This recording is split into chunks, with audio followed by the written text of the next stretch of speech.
औज़ुबिल्लाहि मिनश्शैतानिर्रजीम बिस्मिल्लाहिर्रहमानिर्रहीम अल्हम्दुलिल्लाहि रब्बिल आलमीन अर्रहमानिर्रहीम मालिकि यौमिद्दीन इय्याका नअबुदु व इय्याका नस्तईन इहदिनस सिरातल मुस्तकीम सिरातल लज़ीना अनअमता अलैहिम गैरिल मग़ज़ूबि अलैहिम वलज़्ज़ालिन आमीन सदक़ल्लाहुल अज़ीम। अल्लाहुम्मा सल्लि अला मुहम्मदिन नबिय्यिल उम्मिय्यि व अला आलिहि वसल्लिम तस्लीमा। तिलावत और दरूद पाक के बाद आज के इस सेशन की तरफ चलते हैं हम। नईमुल्लाह फ़ारूकी मेरा नाम है। Zone of education book series YouTube channel वो हम अल्हम्दुलिल्लाह सर्विसेज दे रहे हैं पिछले 4 सालों से। फेडरल गवर्नमेंट एजुकेशनल इंस्टीट्यूट पहली मर्तबा वेरी फर्स्ट टाइम एसएसटी और टीजीटी का टेस्ट कंडक्ट कराने जा रहा है। तो सबसे पहले हम बहुत क्विक इसका ओवरव्यू ले लेते हैं। इसके एलिजिबिलिटी क्राइटेरिया पे बहुत से लोगों को मसाइल हैं, अभी तक बहुत से लोग परेशान हैं। कल इसकी लास्ट डेट है, जिन्होंने अभी तक अप्लाई नहीं किया वो अप्लाई कर लें। तो आपको जो है वो स्क्रीन डिस्प्ले होगी अभी, तो इस पे एलिजिबिलिटी क्राइटेरिया आ रहा होगा, आपने वो इसको थोड़ा सा नोट कर लेना है।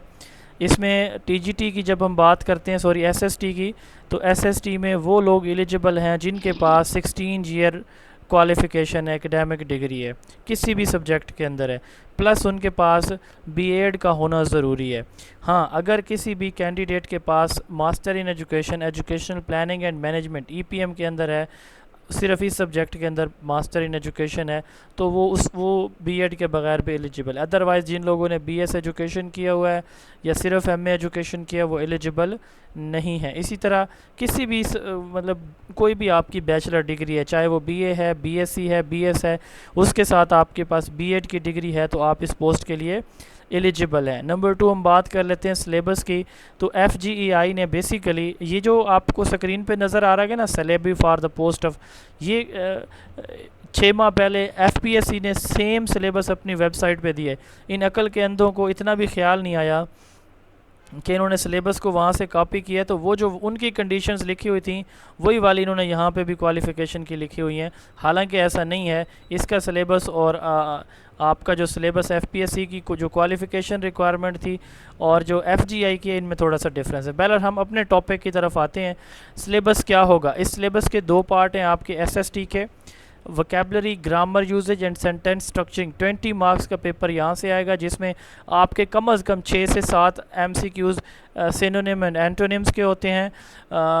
जो है इसके साथ साथ active, passive voice, direct, indirect के होते हैं 3 से 4 क्वेश्चंस। और 3 से 4 क्वेश्चंस होते हैं सेंटेंस करेक्शन के, कि ये सेंटेंस है, इसमें क्या गलती है या क्या करेक्शन रिक्वायर है, ठीक है। और इसी तरह जो यूज़ ऑफ प्रोनाउन है उसके होते हैं कुछ क्वेश्चंस। तो इस तरह टोटल मिला के 20 मार्क्स की आपकी इंग्लिश होती है एसएसटी के अंदर। ये 17 ग्रेड की पोस्ट है।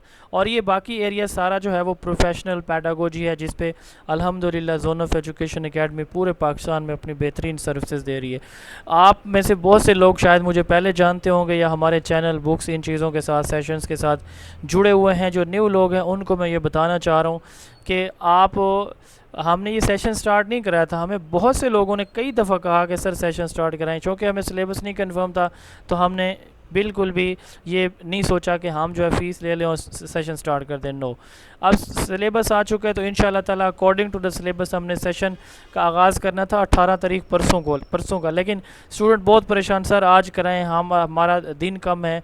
तो मैं आपको ये बात बताना चाहता हूँ कि within 2 month after closing date, within 2 month आपका टेस्ट होगा। इससे ज़्यादा लेंथ, क्योंकि एफजीआई पहले टेस्ट लेता है विद इन मंथ, तो वो इसलिए मैं विद इन 2 मंथ कह रहा हूँ, क्योंकि इस दफ़ा थोड़ा नंबर ऑफ़ सीट्स ज़्यादा हैं। और दूसरा ये है कि अब सिलेबस थोड़ा सा डिफरेंट कैटेगरी का है, तो आपने ये अपने माइंड में बात रखनी है।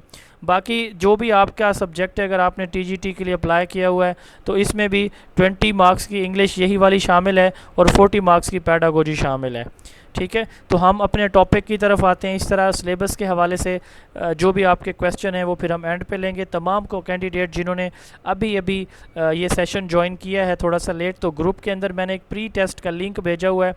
आप सबसे रिक्वेस्ट है काइंडली जो लेट कमर्स हैं वो उस टेस्ट को अटैम्प्ट कर लेंगे, ताकि आपको आपकी current performance, current level of knowledge का अंदाज़ा हो जाए। जी हम स्टार्ट करते हैं जी। हम इंशाल्लाह ताला ये जो 10 चैप्टर हैं पैडागोजी प्रोफेशनल एरिया के, जिनमें से 80 नंबर का एसएसटी का पेपर आना है। आप में से 90% लोगों ने एसएसटी के लिए भी अप्लाई किया होगा, टीजीटी के लिए भी यकीनन किया होगा, क्योंकि जिसके पास मास्टर विद बीएड है तो वो टीजीटी के लिए भी एलिजिबल है।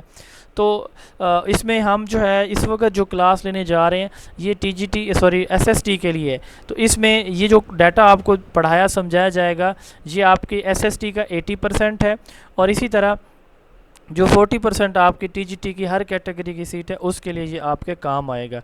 तो हम जो है ना वो स्टार्ट करते हैं एजुकेशन के इंट्रोडक्शन से, ठीक है। एफजीआई और एफजीआई जो कि फ़र्स्ट टाइम ले रही है ये चीज़ें, एफजीआई का जो पेपर होता है ना पैडागोजी का, जो कि हमने इस पे सेशन कंडक्ट करवाए हैं, उसमें ये ईएसटी की सीट्स अनाउंस करता है मोस्टली एफजीआई। ये पहली मरतबा एसएसटी और टीजीटी की कर रहा है। तो उसका जो पैडागोजी का पोर्शन होता है बहुत सिंपल होता है, जो अल्हम्दुलिल्लाह हमने कराया, मतलब 10 नंबर का 10 के 10 जो इसमें आते हैं। अच्छा आपको एक और मज़े की बात बताऊँ, ये आपका पेपर होगा 100 नंबर का, बट क्वेश्चन कितने होंगे? 50 होंगे। ये ज़रा नोट कर लीजिएगा। इंग्लिश के कितने एमसीक्यूज़ होंगे? 10। मार्क्स कितने होंगे उनके? 20। पैडागोजी के 80 नंबर हैं, ठीक है, 80 मार्क्स का पेपर है, 80%।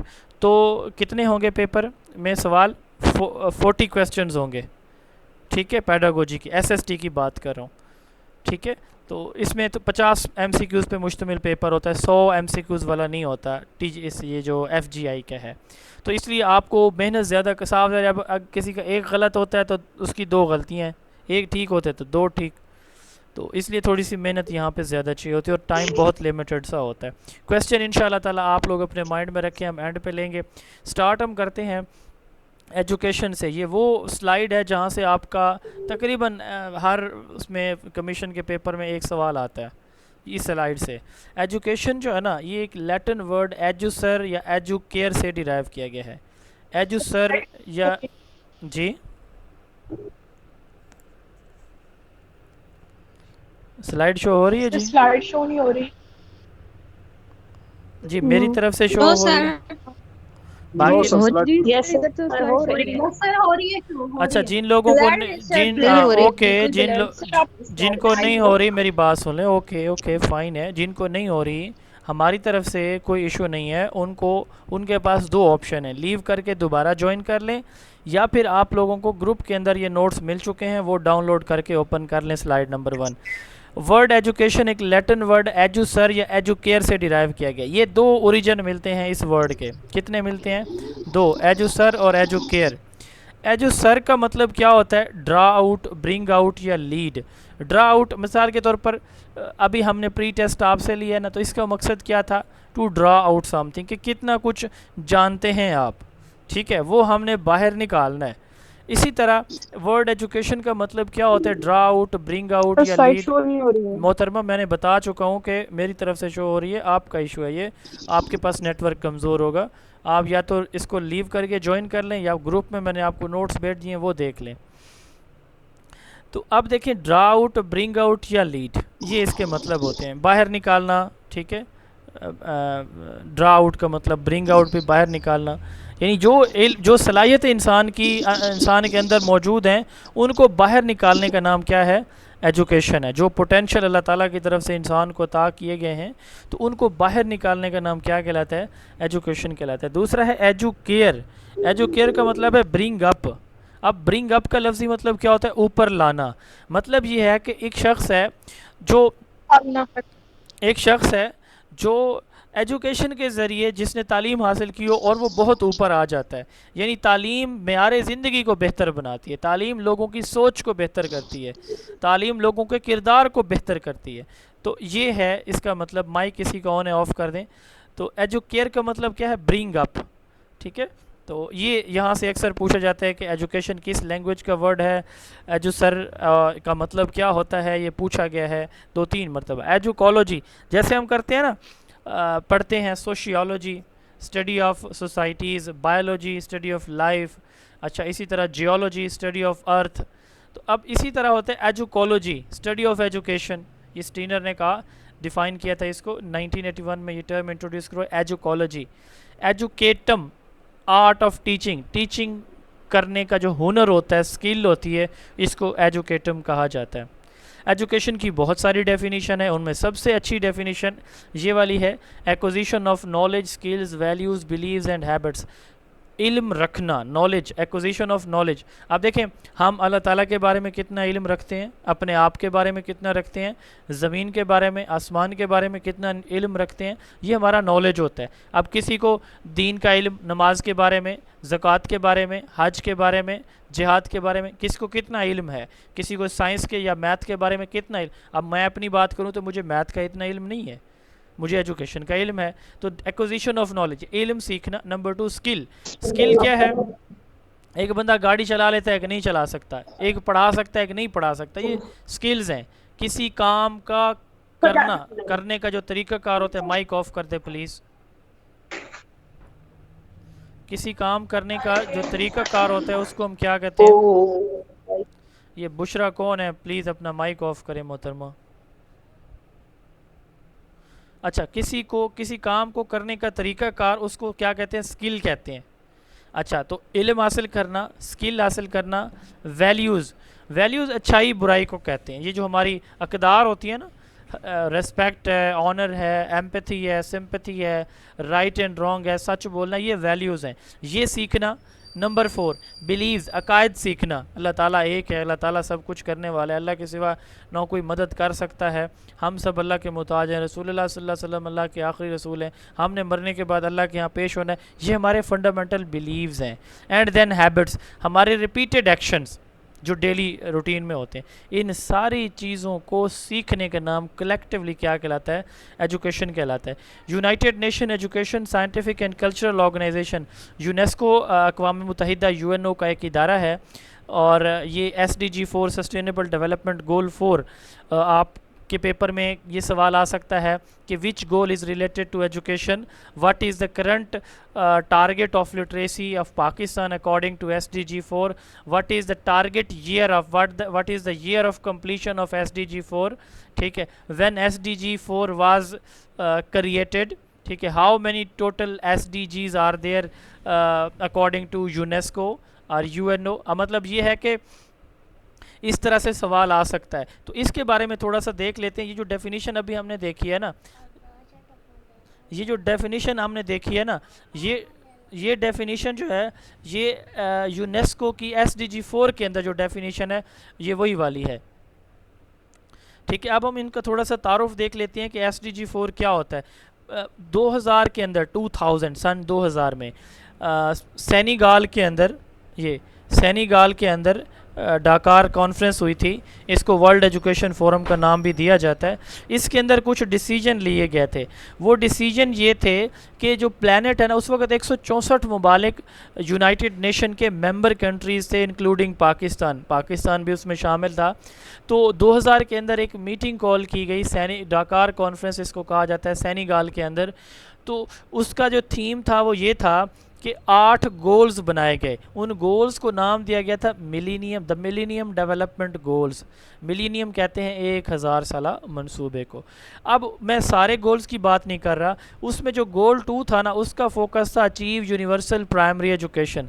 सनलाइट एक यूनिवर्सल नेचुरल सोर्स है, सूरज की रोशनी एक कुदरती सोर्स है, अब यूनिवर्सल सोर्स है। इसका मतलब क्या हुआ है कि सनलाइट दुनिया के हर कोने में कहीं ना कहीं, कहीं ज़्यादा, कहीं कम, कहीं देर, कहीं सवेर पहुंचती है।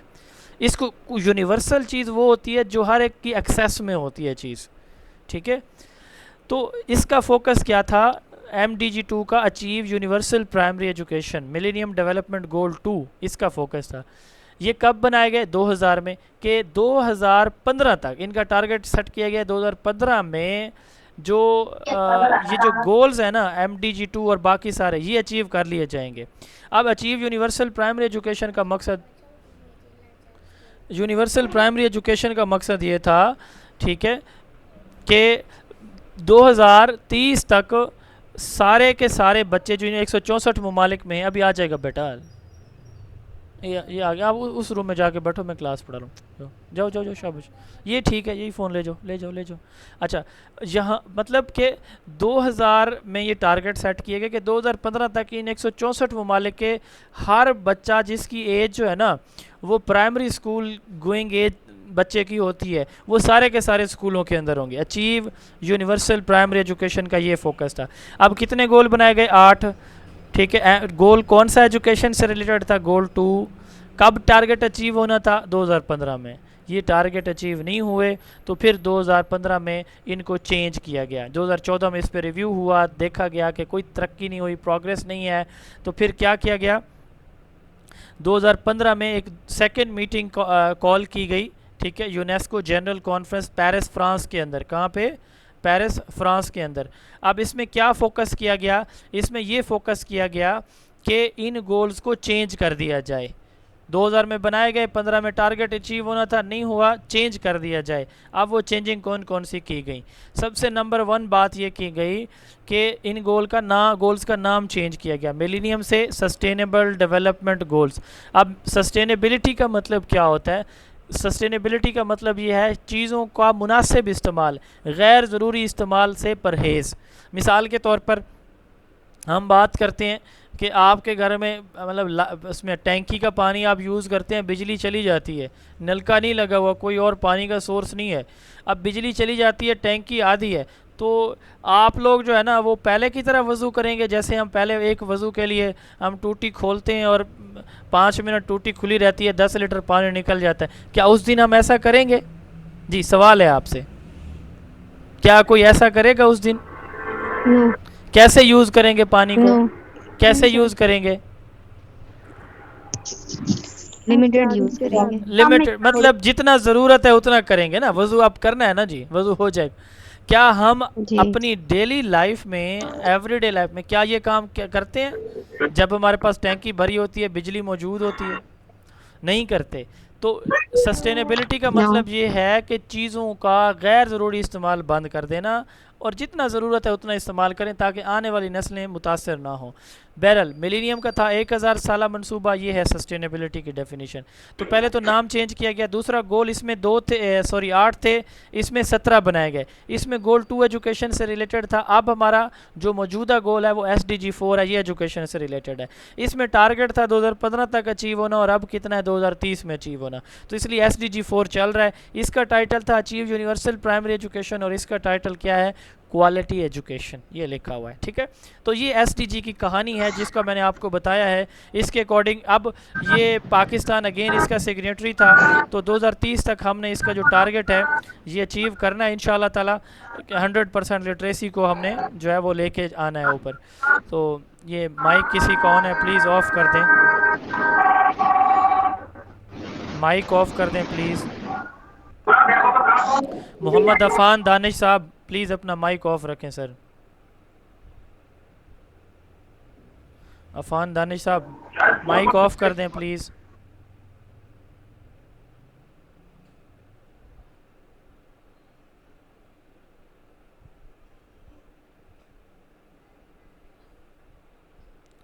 अफान साहब एक तो आपका कैमरा ऑन है, दूसरा माइक भी ऑन है, मेहरबानी करें सर ये बंद करें कैमरा भी और माइक भी।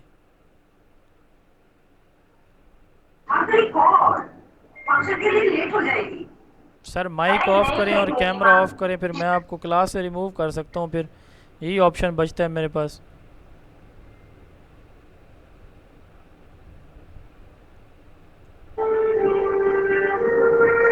पता नहीं, एक सेकंड मैं इनको क्लास से रिमूव कर लूँ, इनको पता नहीं मेरी बात समझ ही नहीं आ रही। अच्छा जी, यहाँ तक क्लियर हो गया जी? कोई क्वेश्चन यहाँ तक है तो पूछ सकते हैं आप प्लीज़ जी। कोई क्वेश्चन जी? किसी को कोई सवाल है या आगे चलें? अच्छा चलें, कोई क्वेश्चन नहीं है, इसका मतलब या तो बात बिल्कुल समझ नहीं है या बहुत अच्छी तरह समझ आ गया। जी जी क्या पूछ रहे हैं? सर ये लेक्चर YouTube पे अवेलेबल होगा बिकॉज अभी हम नोट्स बना नहीं रहे ना, नहीं तो आप यूट्यूब काफी आपको चीजें नोट्स जो भी 10 मिलेंगे, मिनट नोट्स ग्रुप में भेजे हुए हैं, बाकी आपको मिल भी जाएंगी सारी चीज़ें जो हैं डिस्कशन में। यूट्यूब पे भी होगा, होगा यूट्यूब पे होगा, साथ में देख यूट्यूब काफी पे भी चीजें होगा। आपको अभी बोल के ना दे हाँ हाँ देंगे। चलें ठीक, टेस्ट भी होगा इसका। ये टेस्ट भी होगा और वो भी होगा। इसमें इसमें ना आप लोगों को जिन्होंने लेट ज्वाइन किया उनको मैं बता दूं, माइक ऑफ कर दिया करें कि एक तो आपको ग्रुप के अंदर प्री टेस्ट भेजा गया है, ये आपने अटैम्प्ट कर लेना है, ठीक है। आपको फिर नोट्स भी भेज दिए गए, इसका पोस्ट टेस्ट भी होगा, वीडियो रिकॉर्डिंग भी इसकी आपको हम देंगे। तो education is as a holistic process of holistic development of human personality by acquiring knowledge, skills, values, beliefs and habits through formal, non formal, informal और वर्चुअल मीन्स। ये जनरल डेफिनेशन है, इसको अभी हम समझते हैं। Education is a process of aiming at modification of human behaviour. Human behaviour को बेहतर करना, ठीक करना, मॉडिफाई करना, ये एजुकेशन है। आप देखें होलिस्टिक डेवलपमेंट यानी आपकी जहनी, जिस्मानी, आपकी सोशल, इमोशनल, कॉग्निटिव जो है ना, हर तरह की एथिकल डेवलपमेंट करना, ये एजुकेशन है। हम वही नॉलेज, स्किल, वैल्यूज़ या तो स्कूल कॉलेज से हासिल करते हैं, ये फॉर्मल है। इनफॉर्मल फैमिली से हासिल करते हैं। नॉन फॉर्मल ये हम जो है ना ओपन यूनिवर्सिटी या किसी एकेडमी से जो पढ़ते हैं, तो ये नॉन फॉर्मल होता है। और वर्चुअल जो ऑनलाइन पढ़ते हैं, जैसे अभी आप मेरे से पढ़ रहे हैं, तो यानी स्कूल कॉलेज से, फैमिली से, एकेडमी से, ऑनलाइन सोर्स से जो कुछ हम हासिल करते हैं अपने नॉलेज को बेहतर करने के लिए, स्किल्स को, वैल्यूज़ को, बिलीव्स को, हैबिट्स को, इसको कलेक्टिवली एजुकेशन कहा जाता है। ये सुकरात, प्लेटो, अरिस्टोटल एंड अलेक्जेंडर, ये वो पहले तीन वो नाम हैं जो एजुकेशन के अंदर, फ़िलासफ़ी के अंदर और जो हिस्ट्री ऑफ एजुकेशन है या पर्सपेक्टिव ऑफ एजुकेशन है, उसमें आपको पढ़ने को हमेशा मिलता रहेगा। ठीक है, ये वो लोग हैं जिनके टीचिंग मेथड, जिनकी फ़िलासफ़ी और जिनकी आइडियालॉजी है वो हमें पढ़नी पड़ती है। सोक्रेटिस, सुकरात, इसको हम उर्दू में कहते हैं, ये सबका उस्ताद था। इसका स्टूडेंट था अफलातून, प्लेटो जिसे हम अंग्रेज़ी में कहते हैं। इसका स्टूडेंट था अरिस्टोटल, अरस्तु जिसे हम कहते हैं। उसका स्टूडेंट था सिकंदर आज़म, जिसे हम अंग्रेज़ी में अलेक्जेंडर द ग्रेट कहते हैं। ठीक है, सुकरात का स्टूडेंट प्लेटो, प्लेटो का अरिस्टोटल, अरिस्टोटल का अलेक्जेंडर, ये सीक्वेंस पूछा जाता है पेपर में। अब चूँकि मैंने कहा कि जो हमारे यहाँ स्कूल सिस्टम है ना, एजुकेशन सिस्टम, बाकायदा तालीमी इदारों के अंदर तालीम शुरू की गई, ये 524 BC ईसा अलैहिस्सलाम की पैदाइश है। हमारे नबी अलैहिस्सलाम को कितना अरसा हो गया है? तकरीबन पौने 1500 साल। और उससे आप सल्लल्लाहु अलैहि वसल्लम से 500 साल पहले हज़रत ईसा अलैहिस्सलाम मौजूद थे। और हज़रत ईसा अलैहिस्सलाम से भी 500 साल पहले ये वो बंदे थे, पहले तीन, जिन्होंने अपने स्कूलों की बुनियाद रखी थी। इसने जो स्कूल बनाया था उसका नाम मेगारियन रखा। प्लेटो के स्कूल का नाम एकेडमी था, जिससे आजकल ये जोन ऑफ एजुकेशन एकेडमी, फ़लाँ एकेडमी, फ़लाँ एकेडमी। ये वर्ड एकेडमी किसकी क्रिएशन थी? प्लेटो की थी। इसने पहला जो स्कूल बनाया था ना दुनिया के अंदर, जो बना है, जिसका हिस्ट्री में हमें नाम मिलता है, वो प्लेटो का था और उसका नाम एकेडमी था। फिर इसका स्टूडेंट था अरिस्टोटल, इसने भी अपना एक स्कूल बनाया, उसको पैरिपेटेटिक स्कूल भी कहा जाता है, उसका नाम था लाइसियम। ठीक है, अब पूरी दुनिया के अंदर जो सबसे स्कूल वर्ड जो स्कूल है ना, उसके बाद सबसे ज़्यादा एजुकेशन के अंदर इंस्टीट्यूशन के हवाले से यूज़ होने वाला सबसे ज़्यादा वर्ड है वो एकेडमी है। और सेकंड मोस्ट यूज्ड वर्ड जो है वो कौन सा है? लाइसियम है। ठीक है, बहरहाल तो इसलिए हम इनकी डेफिनेशंस पढ़ने जा रहे हैं। अलेक्जेंडर ने आधी दुनिया को फतह किया था, इससे हमारा कंसर्न नहीं है, बस इनका स्टूडेंट था, ये आपने देखना है। इस बंदे का नाम है अब्दुस्तारीदी। क्या नाम है? अब्दुस्तारीदी। ये यकीनन जन्नती शख्स थे और हैं, अल्लाह ताला इनके दर्जात बुलंद करे। ऐसे लोगों के लिए जो शख्स ना कोई बंदा या बंदी किसी ज़रूरतमंद, मोहताज, किसी मुफलिस को, ठीक है, उसको उसकी इयानत करता है ना, मदद करता है, वो कोई शख्स है, कोई जानवर है, कोई परिंदा है, कोई चींटी ही क्यों नहीं है, ठीक है, उसकी मदद करते हैं ना, अल्लाह ताला दुनिया के अंदर उसको ज़रूर उसका सिला देते हैं। आखिरत वाला तो अभी मतलब ये है कि वो तो चैप्टर उस वक्त ओपन होगा जब हमारी आंखें बंद होंगी दुनिया की, वो तो तब देखेंगे ना। तो जो बंदा या बंदी दुनिया के अंदर किसी भी इंसान को क्या करता है, उसके लिए एक है कि एक छोटी सी हदीस मुझे याद आ गई, मैं मुख्तसर करके सुनाता हूँ। एक मरतबा रसूलुल्लाह सल्लल्लाहु अलैहि वसल्लम मस्जिद नबवी में मिंबर पे बैठे थे। आपने सल्लल्लाहु अलैहि वसल्लम ने इशारा किया कि इस मस्जिद से ना, दरवाज़े से अभी एक जन्नती शख्स दाखिल होगा। तो वहाँ से ना एक बूढ़ा अंसारी साहबी आया, उसके जिस्म से वज़ू का पानी टपक रहा था। तो सहाबा सारे बड़े मौजूद थे, बड़े हैरान कि ये मतलब इसका कौन सा अमल है। दूसरे दिन फिर आपने इरशाद फरमाया वैसे ही, और वही शख्स अंदर दाखिल होता है। लंबी स्टोरी है, मुख्तसर कर रहा हूँ। तीसरे दिन फिर वही सहाबी आ रहे हैं और अल्लाह के नबी सल्लल्लाहु अलैहि वसल्लम ने तीसरे दिन फिर फरमाया कि जन्नती बंदा मस्जिद में आ रहा है। वही सहाबी तीसरे दिन भी। अब इस महफ़िल के अंदर एक सहाबी हैं हज़रत उमर फ़ारूक रज़ी अल्लाह अन्हु के बेटे, उनका नाम है अब्दुल्ला इब्न उमर। उस वक़्त जितने भी सहाबा ज़िंदा थे उन सब से इबादत गुज़ार ये थे, सबसे ज़्यादा इबादत। अब इनको ये मतलब खटकी बात कि भाई मैं क्यों नहीं, मेरा नाम तो नहीं लिया गया, मैं तो इतनी इबादत करता हूँ और मशहूर हूँ इबादत में, सारे सहाबा से आ गया हूँ। तो वो फिर उनके साथ चल दिए कि चाचा मैं आपके साथ आना चाहता हूँ। तो वो देखते कोई ऑब्ज़र्व करूँ कि कौन सा अमल है। एक रात गुजरी, वो चाचा गए और सोए, सुबह की नमाज़ पे उठे, दूसरे दिन ऐसे हुआ, तीसरे दिन। आखिर हज़रत अब्दुल्ला इब्न उमर रज़ी अल्लाह अन्हु थक के पूछते हैं, चाचा मुझे बताएं कि 3 दिन नबी अलैहिस्सलातु वस्सलाम ने आपके बारे में ये जुमला फरमाया, वजह क्या थी, कौन सा अमल है? उसने कहा बेटा मुझे तो याद नहीं है कि मैं कोई ऐसा अमल करता हूँ। हाँ एक अमल है, अपने इस दिल में कभी किसी शख्स के बारे में कोई बुग़्ज़ नहीं रखा, हसद नहीं रखा।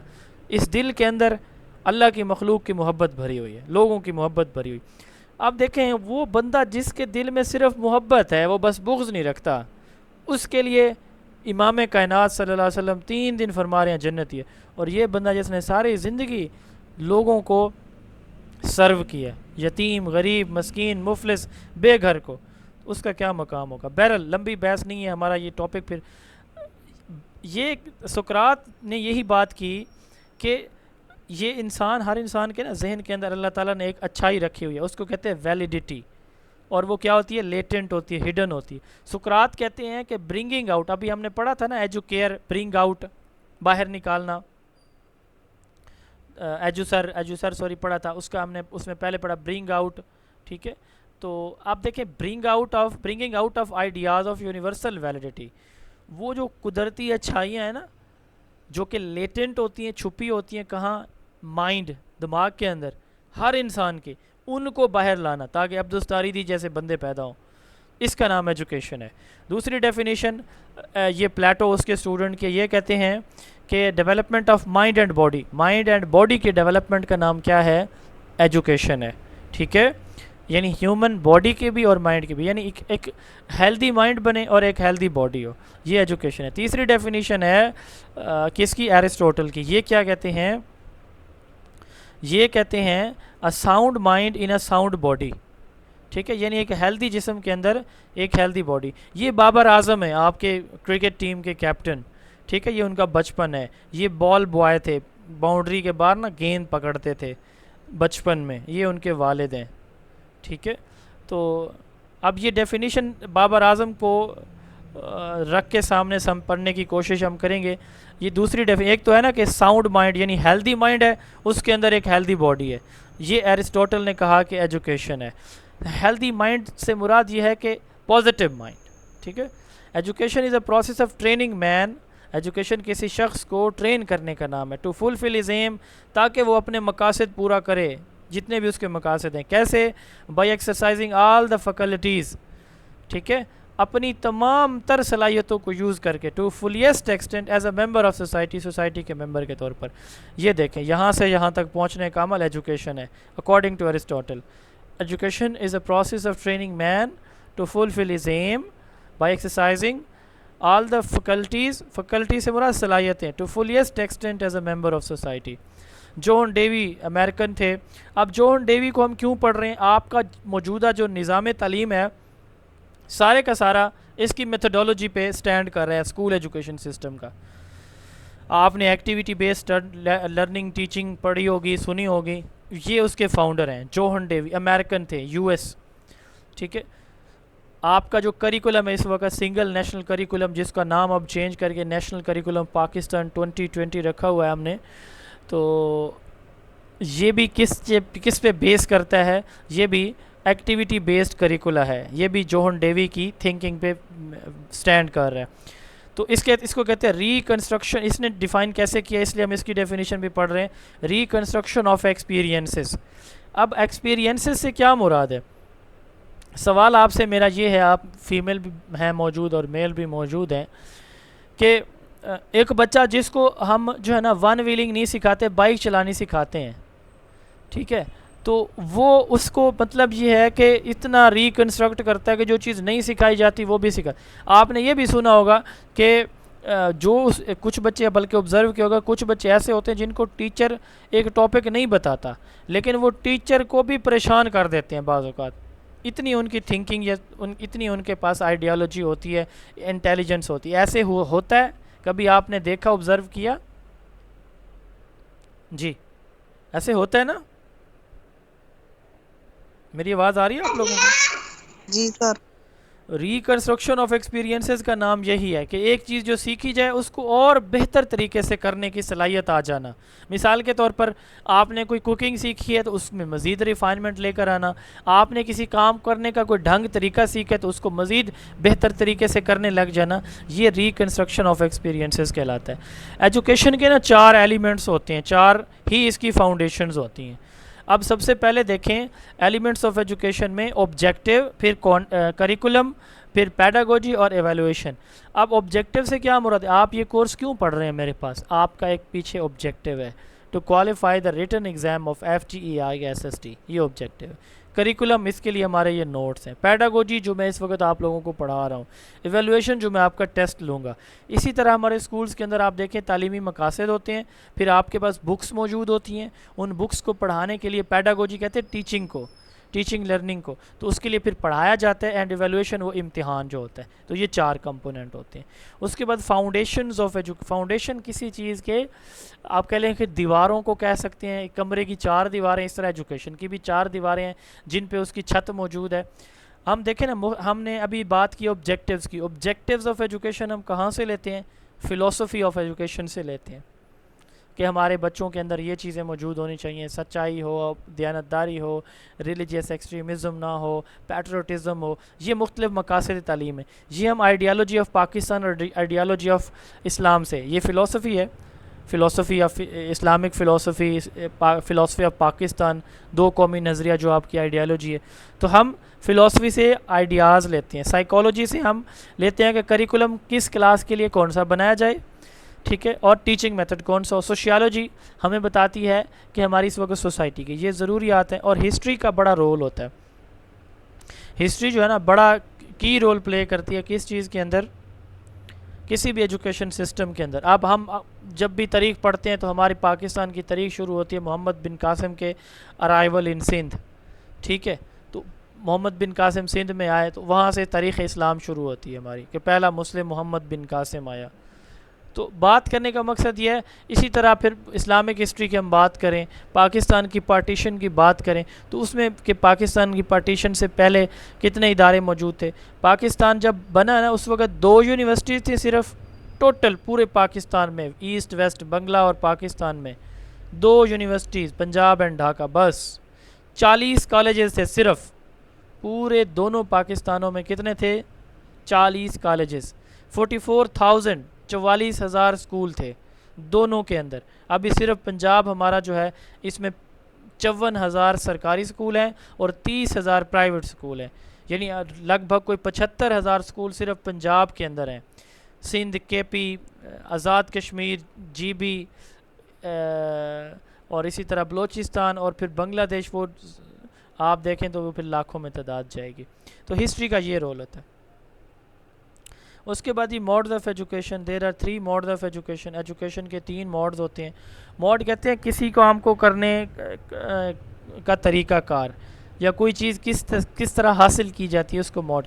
अब जैसे सपोज़ करें आप लोगों ने टेस्ट की तैयारी करनी थी तो किसी ने नोट्स पकड़े होंगे, किसी ने बुक पकड़ी होगी, किसी ने जो है ना वो कोई एकेडमी, कुछ मेरे पास आ गए।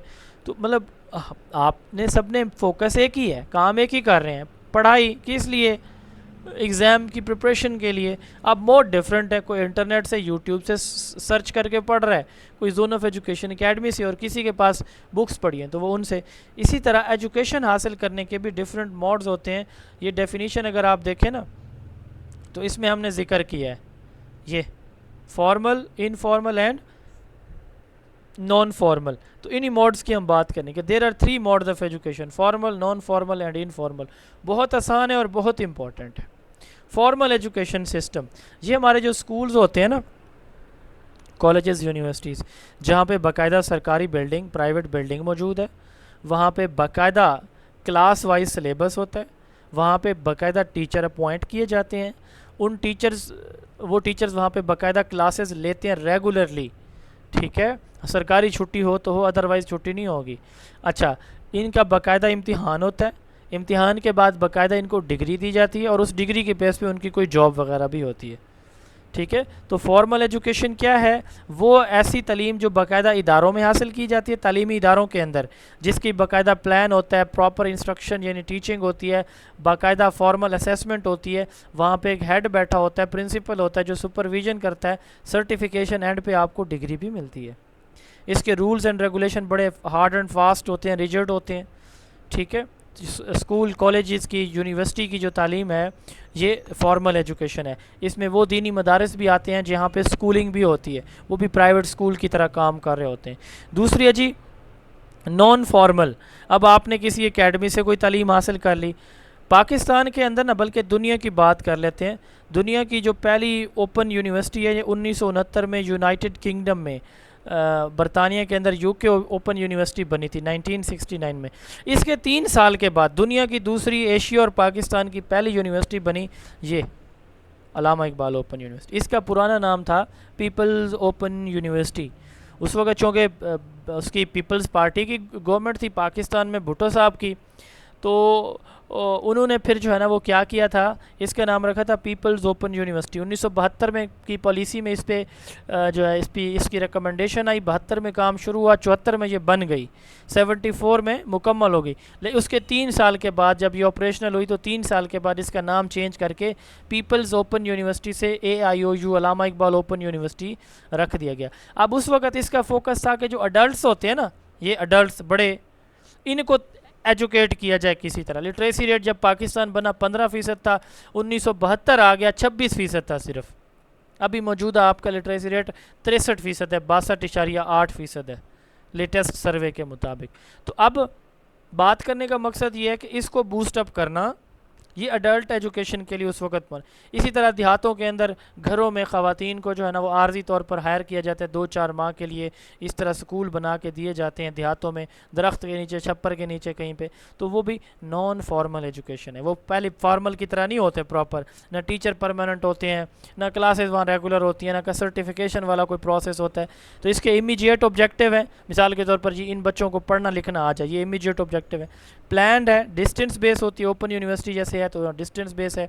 इसमें कॉरेस्पॉन्डेंस, ख़त्तो किताबत और डिस्टेंस के थ्रू हम एजुकेशन हासिल करते हैं नॉन फॉर्मल में बेसिकली। जैसे ओपन यूनिवर्सिटी में आप में से बहुत से लोगों ने बीएड किया होगा, तो आप घर बैठे ख़त्तो किताबत पे LMS के ज़रिए डिग्री हासिल कर लेते हैं। ठीक है, इसमें स्किल सिखाई जाती है। इसके रूल्स थोड़े से फ्लेक्सिबल होते हैं, जबकि फॉर्मल के फ्लेक्सिबल नहीं होते, रिजिड होते हैं। ये स्किल डेवलपमेंट के लिए, अडल्ट लर्निंग के लिए, और मीडिया इसका मेन सोर्स होता है, क्योंकि मीडिया के ज़रिए कम्युनिकेशन होती है सारी की सारी। तो मीडिया इसका मेन जो है वो क्या होता है, सोर्स होता है। अब तीसरी जो टाइप होती है उसको हम कहते हैं इनफॉर्मल एजुकेशन। तीसरी टाइप कौन सी है? Informal education. इनफॉर्मल से क्या मुराद होता है? ये वो तालीम है जो बर्थ से लेकर डेथ तक चलती है। एक बच्चा पैदा होता है और मरते दम तक जो कुछ सीखता है वो सारी की सारी इनफॉर्मल एजुकेशन है। अब इसमें जो हम अपने फैमिली से सीखते हैं, वालदैन से सीखते हैं, सोशल मीडिया से, घर से, मस्जिद मोहल्ले से, ये लाइफ लॉन्ग होती है। इसके लिए कोई इदारा नहीं होता, कोई इसका टीचर नहीं होता, आपकी अपनी मर्ज़ी के अकॉर्डिंग होती है, जहाँ से जब मर्ज़ी पढ़ना चाहें आप पढ़ते हैं। ठीक है, इसमें फैमिली मेजर रोल है, क्योंकि फैमिली के पास सबसे ज़्यादा हम टाइम गुजारते हैं, वहाँ से चीज़ें सीखते हैं। इसलिए अगर आप देखें, आपके जो रिलीजियस बिलीव्स होते हैं वो कौन से होते हैं? जो फैमिली के होते हैं। ठीक है, आपका कल्चर ज़्यादातर कौन सा होता है? जो आपकी फैमिली का होता है। ठीक है, अच्छा, आपका सोशल या होना या ना होना क्या होता है? जैसे आपकी फैमिली का होता है। ठीक है, फैमिली का बैकग्राउंड रिलीजियस है तो आपकी थिंकिंग रिलीजियस होगी, वो थोड़े से लिबरल टाइप हैं तो आपकी सोच भी वैसी होगी। तो इनफॉर्मल एजुकेशन सबसे ज़्यादा इसका सोर्स सेंटर कौन है? फैमिली होता है। इसके कोई रूल्स रेगुलेशन नहीं है, आप नावल पढ़ना, न्यूज़पेपर पढ़ना चाहते हैं पढ़ेंगे अपनी मर्ज़ी से, जहाँ से जो कुछ हम हासिल करते हैं ना, किसी इदारे के बगैर, किसी टाइम लिमिट के बगैर, किसी प्लान के बगैर, किसी कोई कंटेंट जो है बाकायदा सिलेबस के बगैर, वैसे ही बैठे बिठाए कहीं से कुछ सुन लिया, गाड़ी में सुन लिया, स्कूल से आते हुए कुछ सुन लिया, बाज़ार में, मस्जिद मोहल्ले में सुन लिया, फ्रेंड से सुन लिया, टिकटॉक, इंस्टा, सोशल मीडिया से सुन लिया, न्यूज़पेपर, नॉवल, बुक से कुछ खुद पढ़ के समझ लिया, सारी की सारी इनफॉर्मल एजुकेशन कहलाती है। ये उसका खुलासा है जी। जी आप देख लेंगे जी।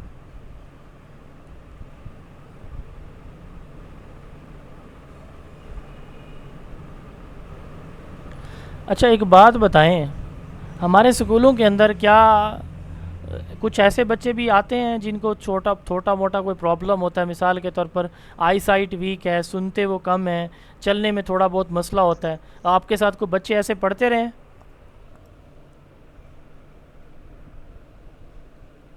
जी सर, मेरे साथ थे ऐसा दो ऐसा हो लड़कियां जाता थी। है। जी सर। यानी कब, स्कूल लाइफ में या कॉलेज लाइफ में या यूनिवर्सिटी लाइफ में? जी।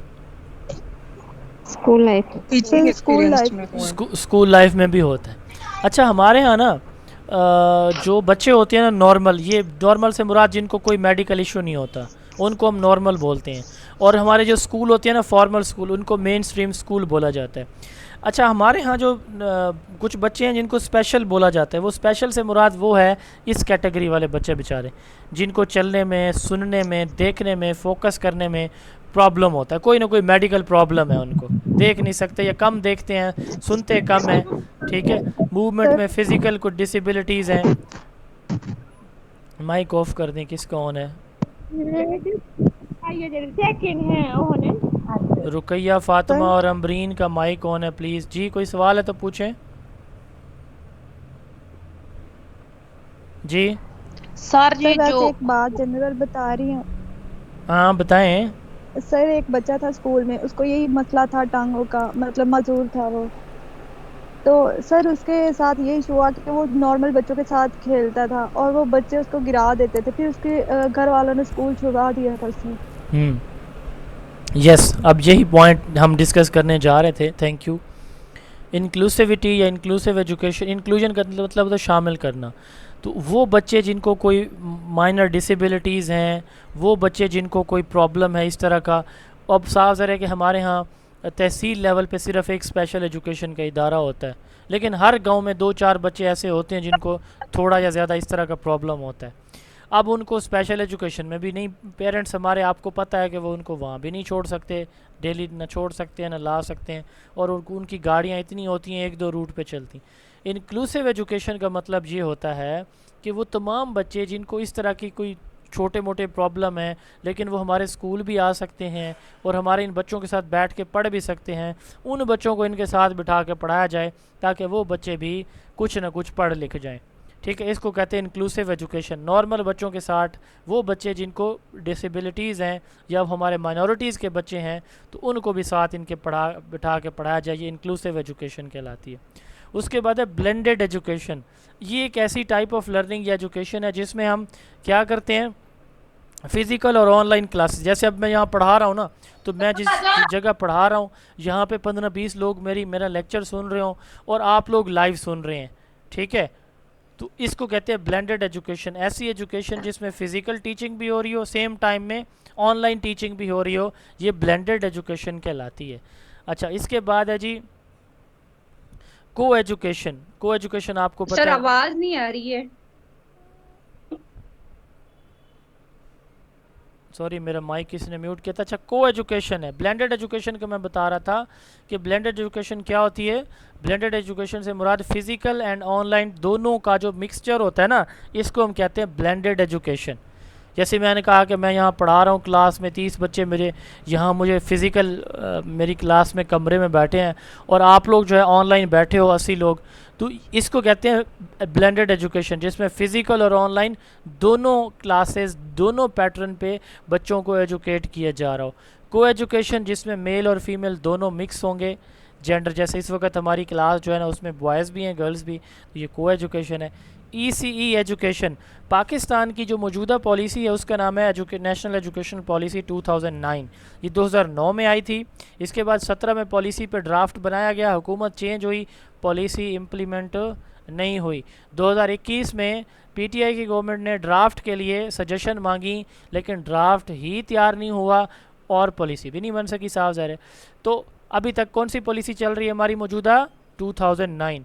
तो पाकिस्तान 1947 में बना, 1947 से 2009 तक पाकिस्तान के अंदर EC एजुकेशन का कॉन्सेप्ट नहीं था। 2009 में जो पहली आखिरी पॉलिसी हमारी है, इसने पहली मरतबा 3 से 5 साल तक के एज के बच्चों के लिए क्या किया, इन्होंने कहा कि प्री प्राइमरी एजुकेशन, नर्सरी से पहले इनको भी एजुकेशन दी जाए। वैसे हमारे यहाँ जो बच्चे की दाखिले की उम्र है वो 5 साल होती है, लेकिन 3 से 5 साल 2 साल के लिए फिर ईसी एजुकेशन इंट्रोड्यूस करवाई गई, अर्ली चाइल्डहुड एजुकेशन, इसको नर्सरी या प्री प्राइमरी एजुकेशन भी कहते हैं। इसके बाद है इन्फ्यूजन एजुकेशन। इन्फ्यूजन एजुकेशन से मुराद ये है, जापान के अंदर एक सिस्टम है कि वो बच्चे का ना एप्टीट्यूड चेक करते हैं। एप्टीट्यूड से मुराद ये है कि ये कल को क्या बन सकता है या बनना चाहता है, ये एप्टीट्यूड होता है, फ्यूचर एबिलिटी या फ्यूचर पोटेंशियल को चेक करना। तो इन्फ्यूजन एजुकेशन से मुराद ये होता है कि एक बच्चे का ना जो है उसका चेक किया जाता है कि ये फ्यूचर में क्या बनेगा, तो जो उसका इंटरेस्ट एरिया होता है ना, तो वो चीज़ें उसके स्कूल के करिकुलम में उसको पढ़ाई जाती हैं साथ साथ। मिसाल के तौर पर एक बंदा डॉक्टर बनना चाहता है तो उसको डॉक्टरी की तालीम, मेडिकल की तालीम थोड़ी बहुत स्कूल में साथ साथ दी जाती रहेगी। ये फिर ग्रुपिंग की जाती है ना, जो मेडिकल में आना चाहते हैं उनका ग्रुप अलग होगा, इंजीनियरिंग में जाना चाहते हैं उनका ग्रुप अलग होगा, आर्मी में जाना चाहते हैं उनका अलग होगा, आर्ट में जाना चाहते हैं अलग होगा, स्पोर्ट्स में जाना चाहते हैं अलग होगा। तो इन्फ्यूजन एजुकेशन से मुराद ये है कि कैरियर जो गोल्स होते हैं, कैरियर एजुकेशन को इसमें शामिल किया जाता है। अच्छा, उसके बाद ये टीचिंग है और लर्निंग की डेफिनेशन। टीचिंग किसको कहते हैं? टीचिंग एक ऐसा अमल है जिसमें एक बंदा जिसके पास नॉलेज और स्किल्स होती हैं, वो अपने से कम नॉलेज रखने वाले बंदे को वो नॉलेज और स्किल ट्रांसफ़र करता है। मेरे पास जो कुछ अल्लाह ताला ने टूटा फूटा को बोलने की सलाहियत दी है, तो वो मैं आप लोगों तक पहुंचा रहा हूं, दैट इज़ टीचिंग। इसको क्या हम बोलते हैं? टीचिंग। हम ये कहते हैं कि टीचिंग एक ऐसा प्रोसेस है जिसमें एक ज़्यादा तजर्बा रखने वाला बंदा, एक्सपीरियंस पर्सन, अपने से कम एक्सपीरियंस रखने वाले लोगों को क्या करता है? ट्रेन और गाइड करता है। योकॉम एंड सिम्पसन ने ये डेफिनेशन दी थी। यूनिवर्सिटीज़ और कॉलेजेस में ये समझा जाता है कि जो यहाँ पे जो लेक्चर दिए जाते हैं ना यूनिवर्सिटीज़ के अंदर, ठीक है, बच्चों को प्रोसेस ऑफ गिविंग लेसन और लेक्चर, ये इसको टीचिंग कहा जाता है। पहला टीचर, प्राइवेट टीचर हिस्ट्री के अंदर जो है ना, ये कन्फ्यूशस को माना जाता है, ये चाइनीज़ थे। अब टीचिंग के कितने कंपोनेंट हैं? मैं आपको पढ़ा रहा हूँ, मैं टीचर हूँ, आप पढ़ रहे हैं, स्टूडेंट हैं। क्या पढ़ रहे हैं? ये कंटेंट, सब्जेक्ट मैटर है। तो टीचिंग के कितने कंपोनेंट हैं? Teaching is a triangular process, 3 component पे मुश्तमिल प्रोसेस है। टीचर, स्टूडेंट, सब्जेक्ट मैटर, ये 3 इसके क्या होते हैं? टीचिंग के कंपोनेंट्स होते हैं। कितने हैं जी? 3 कंपोनेंट्स होते हैं, ठीक है। इनको 3 फोकल पॉइंट्स, 3 एलिमेंट या ट्राईएंगुलर प्रोसेस कहा जाता है। उसके बाद है फेजेस ऑफ टीचिंग। टीचिंग के कितने फेज़ होते हैं?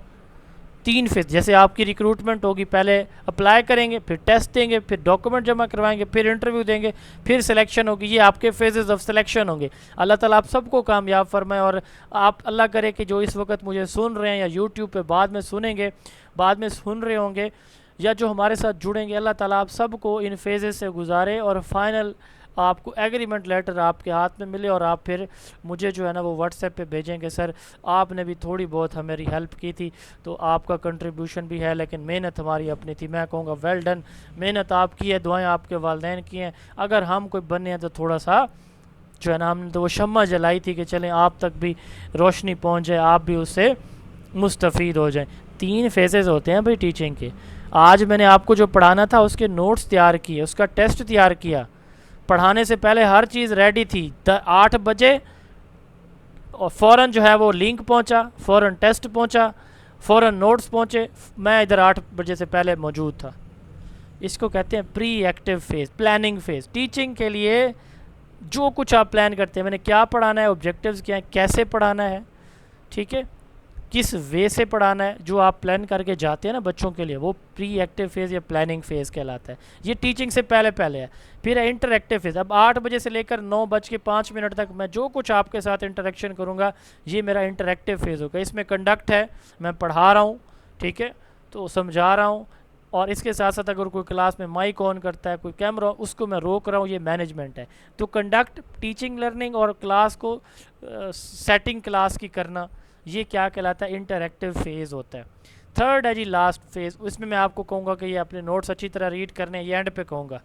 ठीक है, आपका जो है ना वो टेस्ट होगा, वो टेस्ट आपने अच्छी तरह उसको अटैम्प्ट करना है। ये एंड पे होता है, फॉलो अप कंसोलिडेशन फेज़ होता है एंड वाला।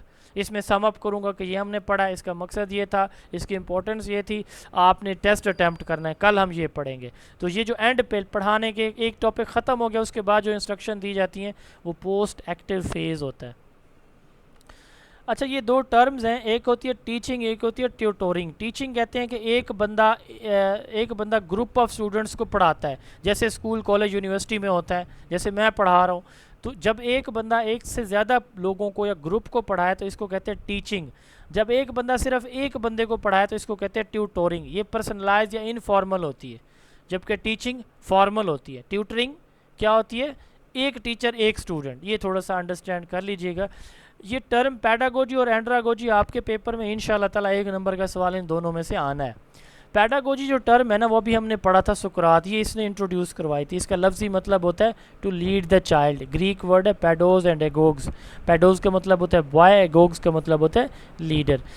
लेकिन ये लफ्ज़ी मतलब तो है to lead the child, to teach the child, लेकिन उर्फ़ आम में आम तौर पर पैडागोजी का लफ्ज़ी मतलब ये लिया जाता है या समझा जाता है, ठीक है। पैडागोजी का मतलब क्या लिया जाता है? टीचिंग मेथड्स, ये आम तौर पर। लेकिन लफ्ज़ी मतलब क्या है? To lead the child. ये सवाल पेपर में आ चुका है। Pedagogy means, the literal meaning of the word pedagogy is to lead the child, ये आ चुका है, ठीक है। Pedagogy is called, sorry, teaching methods are known as, तो वो हम क्या कहते हैं? पैडागोजी कहते हैं। ये दोनों मैंने आपको बता दी। इसके बरक्स होती है एंड्रागोजी। मैल्कम नोल्स ने ये टर्म इंट्रोड्यूस करवाई थी, ये बैठे हैं। मैल्कम नोल्स ने कहा कि जो बड़े लोगों को, अडल्ट्स को टीच करना एंड्रागोजी कहलाती है। 1968 में एक आर्टिकल था एंड्रागोजी नॉट पैडागोजी, इसके अंदर इसने दिया, ठीक है। एंड्रागोजी का मतलब है टू लीड द अडल्ट। तो अडल्ट टीचिंग या adult learning is known as andragogy. अब साइबरगोजी, कंप्यूटर और इंटरनेट की मदद से जो टीचिंग लर्निंग होती है, इसको हम बोलते हैं साइबरगोजी। इसको क्या बोलते हैं? कंप्यूटर। साइबर वर्ड जो है ना, ये कंप्यूटर और इंटरनेट से रिलेटेड होता है। कंप्यूटर, इंटरनेट या इंफॉर्मेशन एंड कम्युनिकेशन टेक्नोलॉजी, जैसे इस वक्त हम जो सीख रहे हैं, ये साइबरगोजी है, ठीक है। इसके बाद पीरागोजी, जब एक बच्चा दूसरे बच्चे को हम अब देखते हैं ना, अक्सर घरों में सिबलिंग्स, बहन भाई एक दूसरे को पढ़ा रहे होते हैं, ठीक है। तो या क्लासमेट जो है ना, वो इकट्ठे बैठ के ग्रुप स्टडी कर रहे होते हैं, ठीक है। तो इसको कहते हैं पीरागोजी। जब एक स्टूडेंट को कोई बात समझ नहीं आती तो उसका क्लासमेट उसको समझा रहा होता है, तो इसको क्या बोलते हैं भाई? पीरागोजी बोलते हैं। जब वो एक दूसरे से सवाल जवाब करते हैं तो उसको यानी इम्तिहान लेता है एक बच्चा दूसरे बच्चे का, इसको पीयर अप्रेजल कहते हैं। और उस पर जो वो फीडबैक देता है कि जी आपका सवाल ठीक है या गलत है, उसको पीयर रिव्यू कहा जाता है। पीयर का मतलब होता है फेलोज़, ठीक है। ड्वाइट डब्ल्यू एलन ने ये टर्म इंट्रोड्यूस करवाई थी, इसी ने माइक्रो टीचिंग टर्म भी दी थी। उसके बाद है जी क्रिटिकल पैडागोजी। पालो फ्रायर ये कहते हैं कि जिस तरह आप लोग सारे चुप करके सुन रहे हैं ना, ये कोई टीचिंग और लर्निंग नहीं होती। पालो फ्रायर इसके बड़े मुखालिफ थे, जो काम आपने मेरे साथ आज किया हुआ है। हालांकि मेरे सेशन बड़े इंटरेक्टिव होते हैं, मैं सवाल जवाब पूछता हूँ, कोशिश होती है कि आप लोग भी पार्टिसिपेट करें, लेकिन आज के सेशन में आप लोग सिर्फ सुन रहे हैं। पालो फ्रायर इस चीज़ की शदीद दुश्मन है। ये कहता है the pedagogy is a teaching, critical pedagogy is a teaching approach that aims to empower student to become critical thinker and agents of social change. यानी आप सोचें और उसको जो स्किल्स नॉलेज आपको दिया जा रहा है उस पर क्रिटिकली थिंक करें, सोचें, एवेलुएट करें और सवाल जवाब करें, सिर्फ पैसिवली चुप करके सुनते ना रहें। तो क्रिटिकल पैडागोजी से मुराद ये है कि बच्चा उसको एक्टिवली सुनता है, समझता है। लास्ट टाइप है जी हेटोगोजी। हम में से बहुत से लोग हैं, किसी का शुगल होता है कि जी वो इंस्टा देखता है या देखती है, कोई फेसबुक, कोई टिकटॉक, कोई न्यूज़पेपर पढ़ता है। खैर न्यूज़पेपर तो नहीं पढ़ता, कोई बुक्स पढ़ता है, बहुत कम लोग पढ़ते हैं, कोई नॉवल पढ़ता है। आजकल ये ट्रेंड भी ख़त्म हो गया। यानी हर एक का अपना अपना एक इंटरेस्ट होता है। जब कोई बंदा, बच्चा या बच्ची, मेल या फीमेल, अपनी इंटरेस्ट के मुताबिक कोई चीज़ सीखता, पढ़ता या समझता है ना, इसको हैटागोजी कहा जाता है। ये टर्म हेज एंड केनॉय ने इंट्रोड्यूस करवाई थी। यानी सेल्फ डिटरमिन्ड लर्निंग भी इसको हम कहते हैं, अपनी मर्ज़ी से कुछ पढ़ना। अच्छा, आपने कभी ये नोट किया हो कि हमारे टीचर जब पढ़ाते हैं तो वो अक्सर ये करते हैं कि जो टॉपिक डिफ़िकल्ट होते हैं उनको थोड़ा सा इजी वे में प्रेजेंट करने की कोशिश करते हैं। ये कभी नोट किया? यानी एग्जाम्पल दे दी, अल्फाज सादा बोल दिए, ठीक है, क्यों? ताकि बच्चे को समझ आ जाए। जी ऐसे सर, जी सर, होता है यस ना। सर। जी सर। इसको ना यस बिल्कुल, हर एक का एक्सपीरियंस होगा कि उस्ताद की कोशिश जी, होता है कि वो इजी वे में बच्चों को ताकि उन्हें पढ़ाए। आइडिया हो जाए कि आप पढ़ने वाले हैं आज हम। हाँ, मतलब उनको थोड़ा सा मतलब ये है कि बच्चों को प्रिपेयर करना, और जो टॉपिक है ना जी उसको थोड़ा सा आसान अल्फाज में पेश करना। इसको कहते हैं, माइक किसी का ऑन है प्लीज़ ऑफ कर जी दीजिएगा, मैक्सिम्स ऑफ टीचिंग। इसको क्या बोलते हैं भाई? मैक्सिम्स ऑफ टीचिंग, यानी to make the teaching easy, comprehendable. बच्चा उस, यानी कंप्रीहेंशन का मतलब समझ जाना, बच्चा उसको समझ भी जाएगा उस्ताद मुझे क्या पढ़ा रहा है। इसको कहते हैं मैक्सिम्स ऑफ टीचिंग। टीचिंग को आसान करके पेश करना, टॉपिक को इजी बना के पेश करना।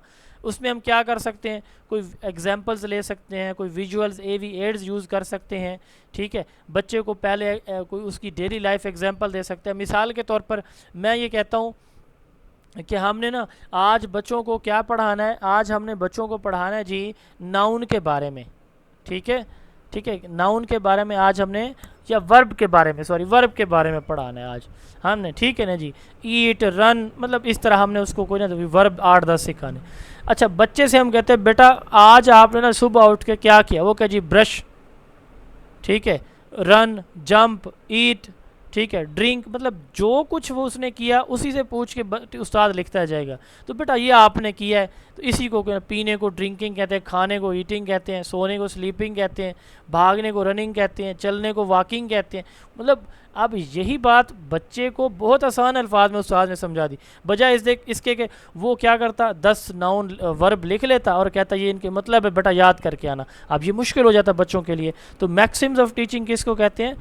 टीचिंग को आसान करके पेश करना। लर्निंग लास्ट टॉपिक है हमारा, इसमें 2-3 स्लाइड्स हैं, इंशाल्लाह 2-3 मिनट में वाइंड अप करेंगे इसको। Sir learning, maxims of teaching, जी जी, sir maxims of teaching, teaching strategies and teaching methods, इन तीनों में क्या डिफरेंस है? अभी एसएसटी का पेपर हुआ था तो स्ट्रेटजी, उसमें उन्होंने कुछ इससे रिलेटेड स्ट्रेटजी क्वेश्चंस इज डाले नाउन थे। As teaching plan. स्ट्रेटजी क्या होता है? Plan for teaching. मेथड होता है the process of presenting the content, ठीक हो गया। और मैक्सिम्स होता है the process of presenting the content in a very easy and comprehension way, यानी उसको आसान करके पेश करना। जी सर सर एमसीक्यू आया एक हुआ था, क्या आया हुआ था? ग्रुपिंग कर दी जाए स्टूडेंट्स की, सर कुछ पढ़ाना चाह रहे हैं तो कर दे स्टूडेंट्स की, पेडागोजी पढ़ते हुए अगर आप हमें पढ़ा रहे हैं एक एट अ टाइम तो याद हो, इसको कहते हैं कोऑपरेटिव लेकिन लर्निंग। ये बस कुछ यस, इसको कोऑपरेटिव लर्निंग कहते हैं, जब आप ड्यूरिंग टीचिंग बच्चों की ग्रुपिंग करवा देते हैं और ग्रुप में उनको पढ़ाने की कोशिश करते हैं कि वो एक दूसरे को असिस्ट भी करें, that is known as cooperative learning. जी सर ऑप्शंस में कोऑपरेटिव नहीं था, और जब हमने बाद में चेक किया था उनकी वेबसाइट से, उन्होंने साथ में वो देते हैं ना उसका ब्लूप्रिंट, जी उसमें जी। चेक किया था टीचिंग स्ट्रेटजी पे उन्होंने उपयोग किया, अब पता नहीं आपको एग्जैक्टली उसको स्टेटमेंट correct चले option वो देखें माना आप, गया था। स्टेटमेंट पता नहीं उसमें क्या थी आपको, चले मेरे पास वो सॉल्व फॉर्म में है, उसको चेक कर लेंगे। तो बाज़ औक़ात जो है ना वो उसमें नन ऑफ दीज भी ऑप्शन होता है, तो मतलब ये है कि साफ ज़रा आप लोगों को ये तो याद नहीं होता कि कौन सा क्वेश्चन कौन से नंबर पे था और उसका क्या आंसर जो है ना वो आप लगा के हैं और कौन सा ठीक था, तो ये फिर बाज़ औक़ात इस तरह भी हो जाता है। बहरहाल ये आप अंडरस्टैंडिंग ले लें इसकी, इस तरह के जो भी क्वेश्चन है पास्ट पेपर वो इंशाल्लाह हम सॉल्व करेंगे। लर्निंग क्या होता है? Permanent change in behaviour of sir an ये तीनों का इंडिविजुअल। प्लीज एक बार बता सकते हैं? Strategy is a plan for teaching, method is a process of presenting the content in the class, and maxims of teaching is known as the process of presenting the teaching content या presenting the topic in an easy way. Plan strategy होती है, और पढ़ाने के लिए किस वे से आप जो है कौन सा जो है ना तरीक़ाकार अख्तियार करेंगे बच्चों को पढ़ाने के लिए, लेक्चर मेथड यूज़ करेंगे, क्वेश्चन आंसर किस तरह से अपना कंटेंट बच्चों को प्रेजेंट करेंगे, ये मेथड होता है।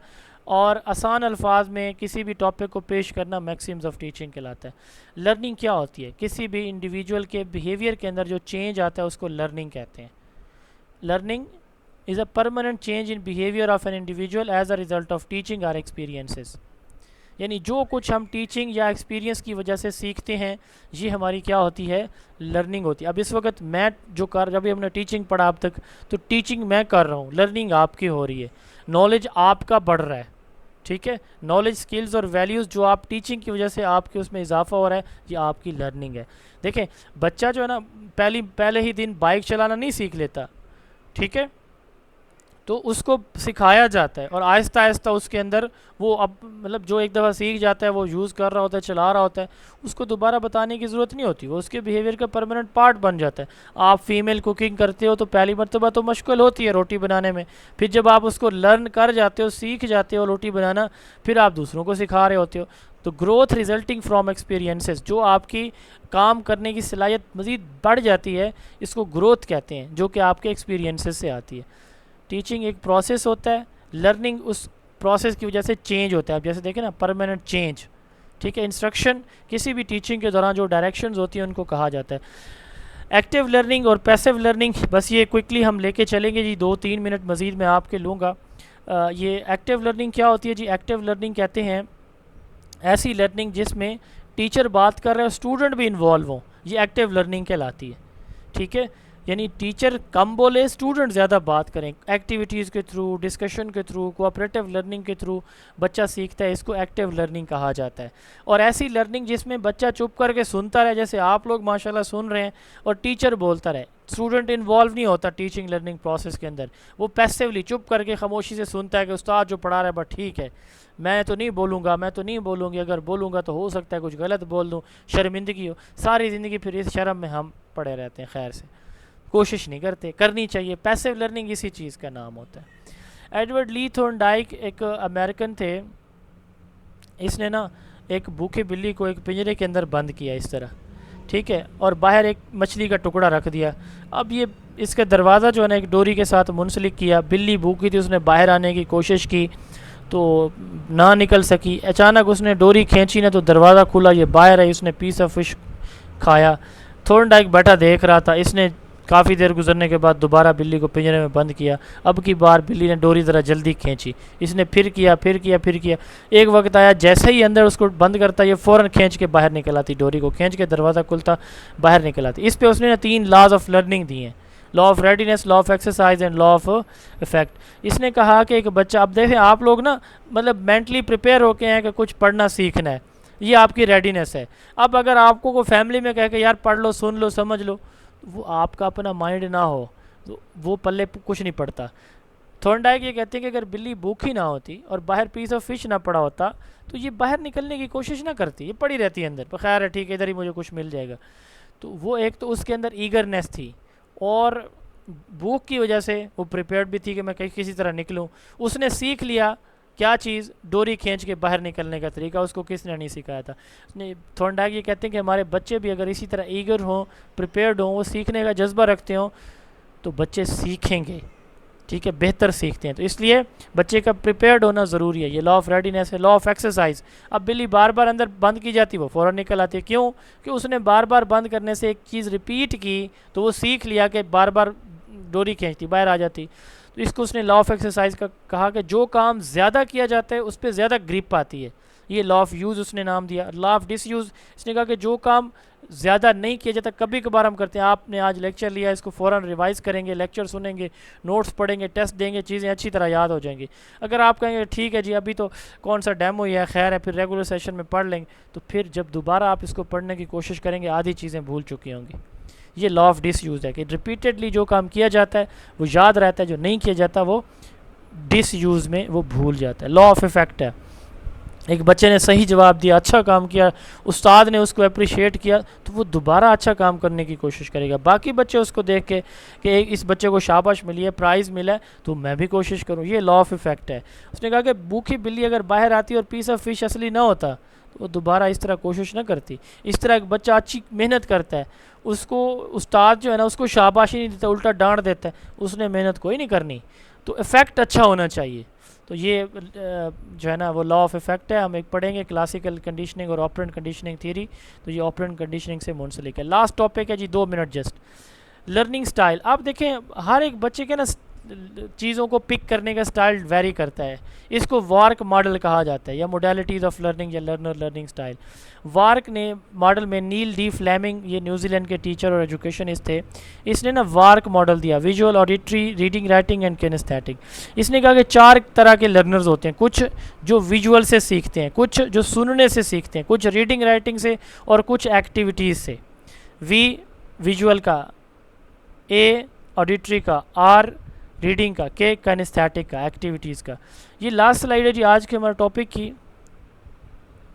विजुअल लर्नर वो होते हैं, अब जैसे देखें ना हम छोटे बच्चों को A for apple, B for ball, C for cat ये सिखाते हैं। क्यों? कि बच्चा जल्दी पिक करता है पिक्चर्स को एसोसिएट करके। तो वो बच्चे जो चीज़ों को, पिक्चर्स, इमेजेस, विजुअल्स को देख के सीखते हैं उनको विजुअल लर्नर्स कहा जाता है।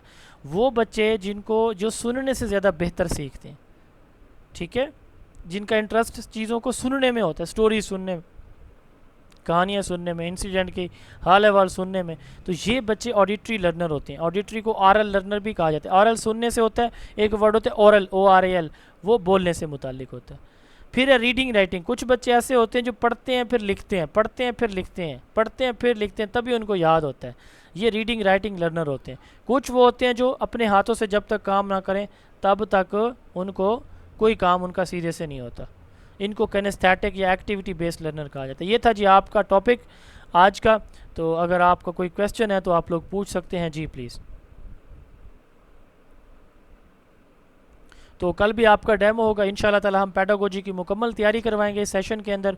आप ये सेशन ज्वाइन कर सकते हैं। रजिस्ट्रेशन फ़ीस इंशाल्लाह ताला हम डिसाइड ये कर रहे हैं कि आपको बहुत ही कम, हमारी रजिस्ट्रेशन फ़ीस वैसे भी बहुत माकूल होती है, लेकिन इस सेशन के लिए हम ये कह रहे हैं कि बहुत स्पेशल कोई ऑफ़र आप लोगों को दें, ताकि कोई भी बंदा बंदी जो ख्वाहिश रखता है कि मैं प्रिपेयर करूँ अपने आप को और मैं एग्ज़ाम दूँ, तो वो फ़ीस के डर से जो है ना वो सेशन का हिस्सा ना बने, ऐसा हम ये नहीं चाहते। तो कोशिश होगी कि इंशाल्लाह ताला मिनिमम वेजेस पे हम जो है ना हम रखेंगे। तो फीस के हवाले से आप लोगों को ग्रुप के अंदर हम बता देंगे इंशाल्लाह ताला कल तक। जी क्वेश्चन पूछें जी। सर वो मैंने अप्लाई के रिलेटेड पूछना था। किसके मुतालिक? अप्लाई करने में मैंने एमफिल मैथ्स किया हुआ है, तो मैं दोनों के लिए एलिजिबल हूँ ना? आपके पास बीएड है? एसएसटी के लिए भी और बीएड है? पीजी। जी बीएड है मेरे पास। आप दोनों के लिए जी, एलिजिबल हैं, दोनों पे अप्लाई कीजिएगा लाजमी। Next question. ठीक है।